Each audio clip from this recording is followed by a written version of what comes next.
favorite nephew cousin did do a video, right? But I feel like y'all weren't ready for that video, so I'm doing it now. I'm doing a better video.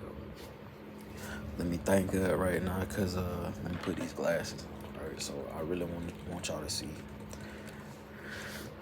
I had a message. It was 12 minutes and 48 seconds, right? I never released it. See, listen, I never released it. It's too much for y'all. I gotta start small, but I do know one thing though. If you work, if you imagine that you can have it, and you keep working on it, by the time you look up, you can have it. It may be a balloon on a string right now, but once you let it go and just put in the work, that thing becomes what? Manifested. See, I really want to give y'all a Sunday message, and I really want y'all to know that. They say life imitates art, but they don't tell you that. If you understand the difference between the two, you have more options, more possibility, but also more solutions. Because it's still on the string, right? Y'all still trying to hang it up. Your favorite nephew cousin back with another one, couldn't hang it up, couldn't give it up, right? I'm becoming something that y'all have probably never seen, and I wanted to do a verbal put on, but I don't want to be too mean, right? I don't want it to be a murder scene. I don't want it to be a fashion show.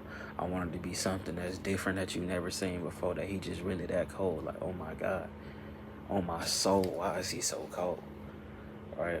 And it's just, I've been that way, but I've been trying to fight it against the world. You know why? Because I seen by the age of 3 how if you could just be somewhere, you could change the world. And that's like something really real to me. You could be somewhere and change the world. You ever thought about that? That was me at 3 years old. I was thinking back to when I realized that I was a millionaire. I thought about that and I was like, that wasn't my first time being a millionaire. I'm really, I'm sitting back because I want y'all to get this message. That wasn't my first time being a millionaire. I thought about it and I messed the video up. Because I said in the video, at 17 years old, I became a millionaire. But that wasn't my first million. That's when I realized I was a millionaire.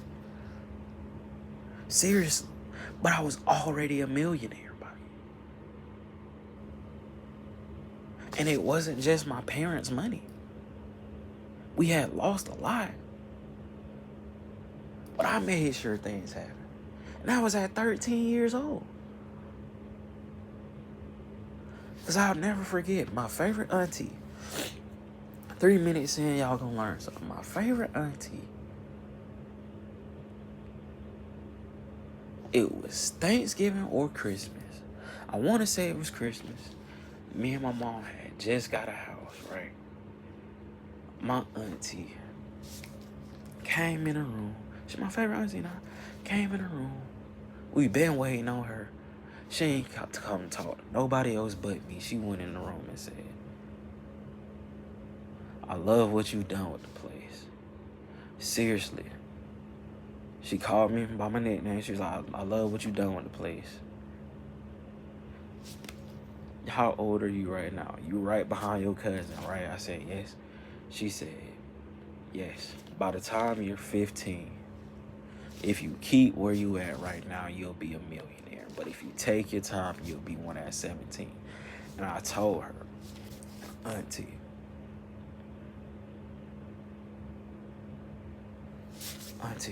listen. If I sell all this right now, this can put me up to have a house by the time I'm 14, have a car by the time I'm 18, the one that I really want, and I know what I'll be when I become that. And she said, if you keep it up right now, I promise by your 14th birthday that you can actually wear Versace before niggas start wearing it. I said, what? She said, Burberry is cool, but you ain't rocking it right. And I was like, what you mean? She was like, you not rocking it right, but you still can become a millionaire. And I was like, okay. She was like, you thinking small, but your fashion is cold. And we just talking for a good little minute. Because she was like, you got a computer now? I was like, yes, ma'am. She was like, okay, you know about fashion, but you can be a millionaire by the time you're 15. If you wait, you're going to be 17. And I just didn't understand what she was talking about. And that was like one of the realest conversations we had.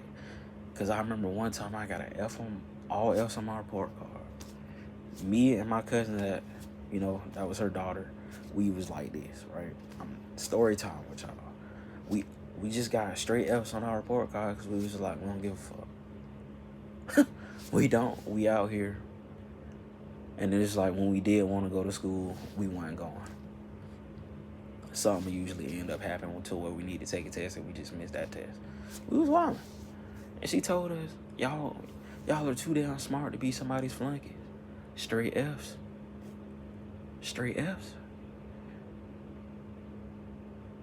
Straight F's. By that time, we were thousandaires. So, like, she was disappointed in us.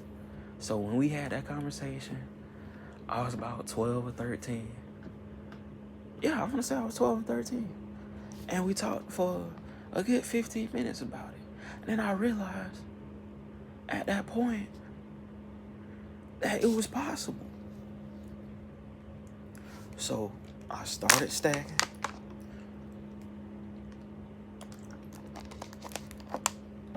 A little bit more. And I became a millionaire at the age of 15. I remember it. Because she was like, you can do Versace numbers if you know what you're doing. And I used to be putting people on, knowing that was like a blessing, but just was letting people know that it's been like that, right? But it's just like I had to go through life first to understand that I've been a millionaire since I was 15. I've been bankrupt a couple times. I would say about 4 times. 4 times in 3 years. I took a lot of risk, paid off, invested a lot, whether it was time, focus, energy, love, caring, companionship. Still was a millionaire, right? Became a billionaire twice.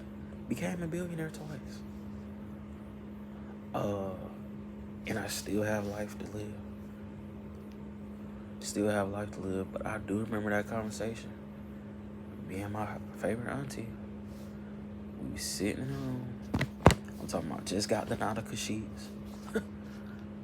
Blue and white, right? Blue and cream, right? Had some nice wood frame around everything, right? She was like, I love what you done with the place. And I had a customized ceiling fan that I was working on. Yeah, I was about 12 or 13. Because that was after that talk about that report card. And I really seen that for myself. Because she told me you could be anything you want to be, just don't be nobody's flunky. And if you thinking like that, you thinking too small. If you thinking like that, you thinking too small. And she did like this on my forehead. Looked me dead in my eye and said, you could do it. And we ain't never really talk about nothing more serious after that. But I think I just have to give y'all that message though. And it's almost 10 minutes in. But I've seen a lot of things and I'm still here.